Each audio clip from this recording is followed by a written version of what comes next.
Todaraba Hen Jonathan. While they're setting up my PowerPoint, I'd like to respond to a couple of remarks that my colleague Abe Sofair made. I agree that it's problematic to execute military strikes against the Iranian regime, nuclear installations, but I also say that the threat of military action must be kept on the table as a credible option. In addition, it would be wise to target the Islamic Revolutionary Guards Corps. It would have been wise to target them when they engaged in arms transfers from Iran to Iraq. I saw in Iraq the intelligence on the geographical coordinates of the arms transshipments. I saw the intelligence on the location within North Tehran of places where explosively formed projectiles, the EFPs, improvised explosive devices, were being created and then shipped to Iraq.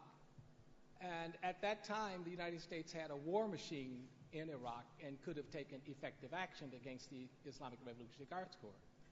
That said, that war, in terms of the United States, military mission is finished. And the Islamic Revolutionary Guards Corps, the Pastaran, is now and has always been in charge of the Iranian nuclear program. So I don't think you can distinguish between, on one hand, the Islamic Revolutionary Guards Corps and the regime with respect to the nuclear, as you call it, the weaponization program. So that's my comment on my professorial colleague.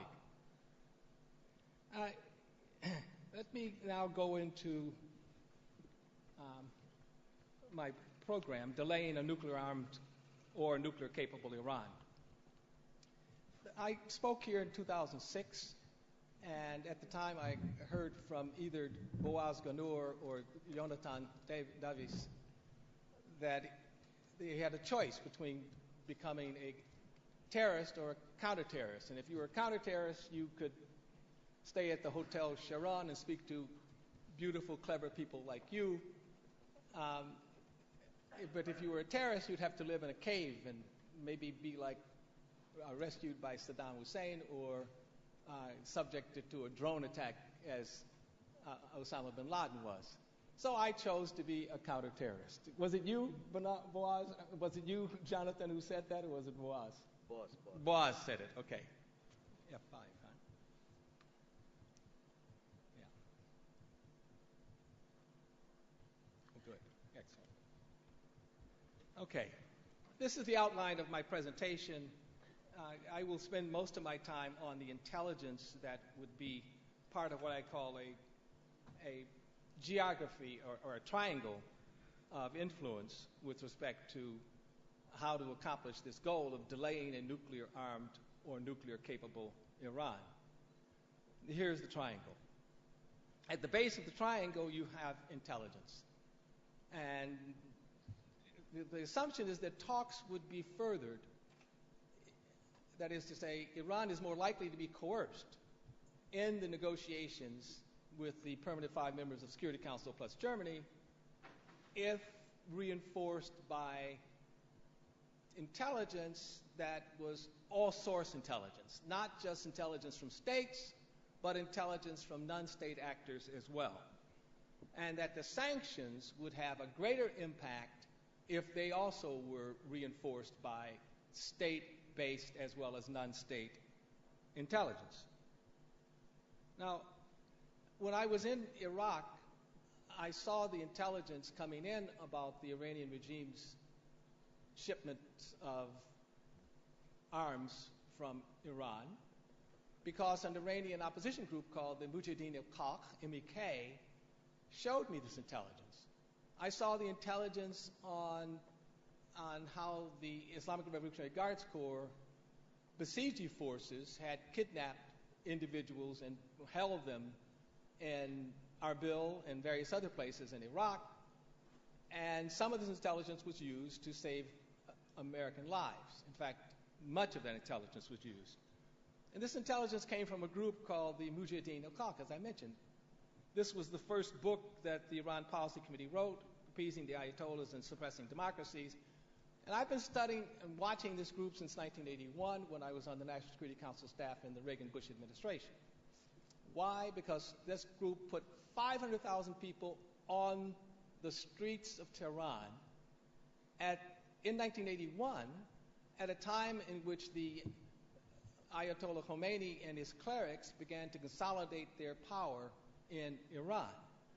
Now, this chart shows that in the year 2005, the number of references made to the MEK and related organizations was about 350% more than all other Iranian opposition groups combined.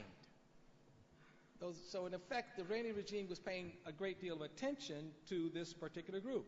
And from the point of view of antipathy or dislike for this particular group, I compared the antipathy ratings for various Iranian opposition groups, and the regime disliked the MEK more than any other Iranian opposition group. Put these two facts together, and you come to the conclusion that the United States and its allies should take advantage of the fear that the Iranian regime has about this particular group. But what does the United States do? It categorizes this group as a foreign terrorist organization, which I consider to be a mistake. The categorization occurred in 1997 as a result of the fact that President Khatami in Iran had been elected, quote unquote, and he went to the Clinton administration and said, give me something I can take back to my hardliners. The Clinton administration did what Khatami suggested and classified the MEK as a foreign terrorist organization. Bush administration kept them on the list because the Iranian regime threatened to kill even more Americans if the group had been removed from the American terrorist list. And the Obama administration kept them on the list, also on diplomatic grounds. Why? In order to make sure that the Iranian regime did not walk away from the negotiations on the nuclear file. Well, the Iranian regime killed more Americans in Iraq, despite the appeasement of the Iranian regime in the nuclear, with respect to keeping the MEK on the list. And the Obama administration achieved virtually nothing with its attempt to engage the Iranian regime in the talks, except for keeping a coalition together, which might be useful in the event military strikes have to be used. This is an example of MEK resistance fighters feeding American troops stationed in Iraq at a place called Camp Ashraf. Can you imagine the Haqqani network in Pakistan feeding American soldiers? They would feed them poison. Al-Qaeda in Afghanistan would feed Americans poison. But this group, which we call a terrorist organization, is feeding American soldiers, and this is chicken and rice, by the way. I verified that. President Obama, first name misspelled, Mitt Romney. As you well know, President Obama said he wants to prevent an Iranian bomb. Mitt Romney says he wants to prevent Iranian bomb capability. But I would argue that, let me go back to these two for a second, that both need multi-source, non-state as well as state intelligence in order to tell how far Iran has made with respect to progress toward a nuclear weapons capability. The only group that has people on the ground, the only opposition group with people on the ground that has provided intelligence on the Iranian nuclear progress is the MEK, which is the largest unit within something called the National Council of Resistance of Iran. So no matter whether you're in favor of just preventing an Iranian bomb, Obama, or preventing a nuclear bomb capability, Romney, you need to have the state intelligence from Israel, from Germany, from America, reinforced by what I would call lead intelligence from an opposition group, the only one that has had verified information. What is lead intelligence? Intelligence that would lead you to compare with information based upon other sources and methods. I would say negotiations have failed. The talks have stalemated over the inability to inspect at a place called Parching, where possible detonator or trigger work is being conducted. What is a bomb, a nuclear bomb? A nuclear bomb involves enrichment to about 90% purity of uranium, some kind of a trigger mechanism, and some kind of a delivery system. Well, the negotiations have stalled largely on this issue of the detonator. The absence of inspectors requires Iranians on the ground to get the intelligence, and as I mentioned, the MEK is the only group that has provided such intelligence, even on Parching. Now here's a map from the Washington Institute for Near East Policy, where Michael Singh is one of the officials. And you'll notice that Parching is right below the sea, and there's Fordo, and there is Iraq, all of the places, some of the places that have been mentioned in various other talks today. Well, the intelligence about Parching, about Iraq, A-R-A-K, about Natanz, this intelligence came initially from the National Council of Resistance of Iran, which is the parliament in exile, of which the MEK is the largest city. Intelligence about Qum, intelligence about Parching, Fordo, and this was built in secrecy, some say until like 2009, when President Obama, the British the British Prime Minister, and the French President in Pittsburgh outed the Fordo installation. But in 2005, the MEK said, look, there's something going on in Fordo, and let's look into that. Well, the Institute for Science and International Security, ISIS, then looked and credited the MEK for being one of the first in this respect. Here's a tunnel in Parching where the MEK said in 2005 that there was suspicious activity going on, and it provided the actual dimensions of the tunnel, the length of the tunnel, the depth of the tunnel, and produced a remarkable document about tunneling in Iran. I have provided that document just as a good citizen, not as an advocate of the MEK, within the American intelligence community, and I was told that that document had not been entered into the system. As I mentioned, the Institute for Science and International Security analyzed the apparent efforts of Tehran to sanitize Parching of telltale signs of banned nuclear activities. Okay, here's a picture of Parching, and I will go back to what the MEK intelligence has said about this. A man named Herzliya Jafarzadeh, an Iranian dissident who used to be in charge of public relations, making public intelligence about the nuclear installations of Iran, said in September 2009 that there were 2 additional suspect sites in or near Tehran, and Tehran in September 2009 admitted the existence of a plant about 20 miles north of the holy city of Qum. And in January 2012, Iran then began enrichment at a heavily fortified Fordo plant. But the Fordo operation and the Qum operations began in 2000 and in 2005, and we know this by the revelations of the Mujahideen Iqab. Okay, what about sanctions? As I mentioned earlier, sanctions help to facilitate an alignment against Iran, but the sanctions are unable to eliminate the economic base for nuclear weapons. Ahmadinejad has said, we will not give up our gold, meaning the enrichment and weaponization, for your peanuts, meaning whatever incentives that the West can provide.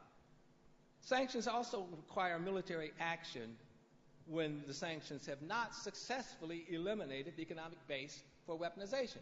Iran is hurt massively by the sanctions. The financial restrictions have had a big impact on the Iranian economy, but The number of centrifuges has increased, has doubled within a very short time, according to the International Atomic Energy Agency report. And the centrifuges are spinning and probably spinning much faster than people know, even though Stuxnet and Olympic Games has been somewhat useful in trying to slow down them. Now, why am I confident that this intelligence has been good? Well, the Center for Strategic International Studies said that the National Council of Resistance of Iran Intelligence has been instrumental in setting forth the International Atomic Energy Agency on the road toward inspections. So the entire inspections, sanctions regime started with 2002-2003 nuclear revelations by this Iranian dissident organization about which you don't hear. It's beyond the radar, it's below the radar.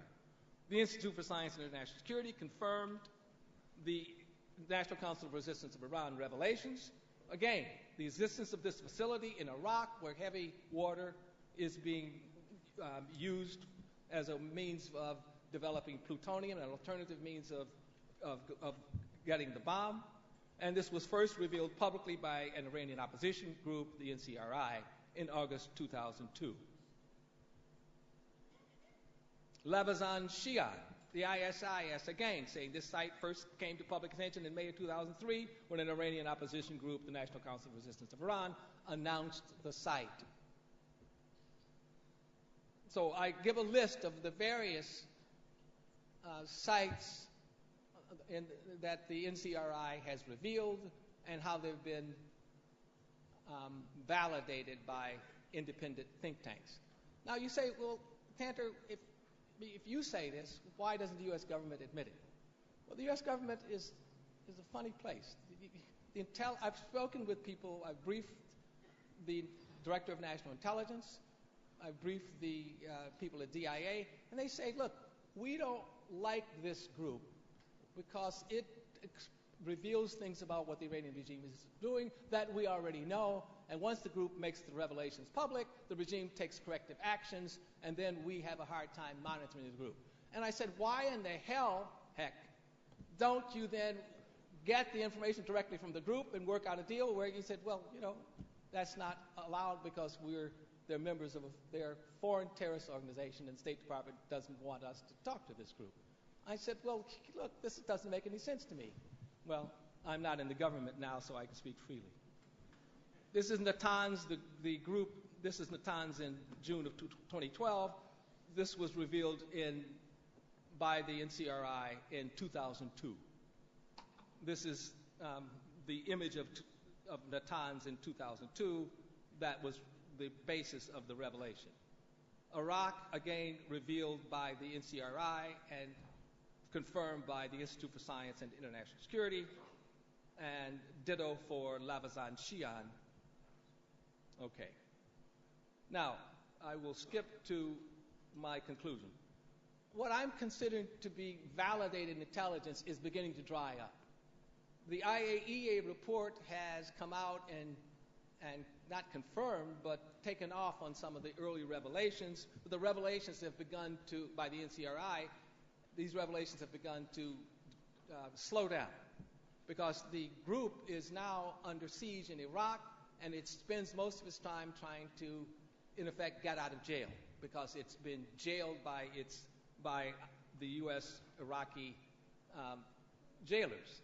The Los Alamos National Laboratory did an analysis of the revelations and said, hey, this group is correct about 80% of the time. I will skip the covert actions and clandestine activities and go right to the way forward. The pro-Israel community, American Israel Public Affairs Committee, various other Jewish groups, pro-Israel groups in America, ought to be behind getting this group off the terrorist list. But it doesn't. It doesn't take any action. It's very silent on this. Israel is accused of using this group, providing it with intelligence. The anti-MEK, anti-Israel crowd in America puts out rumors that the group gets its intelligence from the government of Israel. I am virtually certain that this is not true and that the government of Israel benefits from the intelligence without having the pro-Israel community do anything whatsoever about getting the group off the list.